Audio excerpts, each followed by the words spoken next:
ताज्या घडामोडी पाहिजेत? तर मग C24 या आपल्या YouTube चॅनलला लाईक करा, शेअर करा, सबस्क्राईब करा आणि बेल आयकॉनवरती क्लिक करायला विसरू नका. राज्य सरकारी आणि निमशासकीय कर्मचाऱ्यांच्या विविध प्रलंबित मागण्यांसाठी 21 एप्रिलपासून बेमुदत संप पुकारण्यात आलाय. कर्मचाऱ्यांविना तहसील कार्यालयामध्ये शुकशुकाट पसरला होता.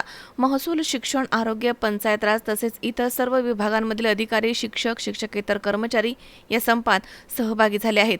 जुनी पेन्शन योजना लागू करणे, 7व्या वेतन आयोगामधील त्रुटी दूर करणे, वेतनामधील तफावत मिटवणे, महागाई भत्ता आणि इतर भत्त्यांची थकबाकी तातडीनं देणं, कंत्राटी आणि तात्पुरत्या कर्मचाऱ्यांना कायमस्वरूपी सेवेमध्ये समाविष्ट करून घेणं, रिक्त पदं तात्काळ भरणं, सेवा अटी अधिक सुलभ आणि न्याय करणं अशा प्रमुख मागण्यांचा यामध्ये समावेश आहे. याशिवाय विविध विभागांमधील पदोन्नती प्रक्रिया वेळेमध्ये राबवावी तसेच कर्मचाऱ्यांना निवृत्ती वेतन आणि इतर आर्थिक हक्कांबाबत स्पष्ट धोरण जाहीर करावं अशा मागण्या संघटनांनी मांडल्या आहेत. सरकारकडनं वारंवार आश्वासने मिळून देखील ठोस निर्णय मात्र होत नाहीये.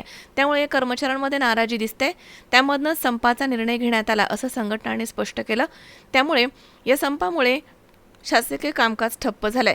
संपामध्ये माहूर येथील सहाय्यक महसूल अधिकारी, मंडल अधिकारी, ग्राम महसूल अधिकारी, महसूल सहाय्यक, शिपाई असे एकूण 39 कर्मचारी सहभागी झाले आहेत.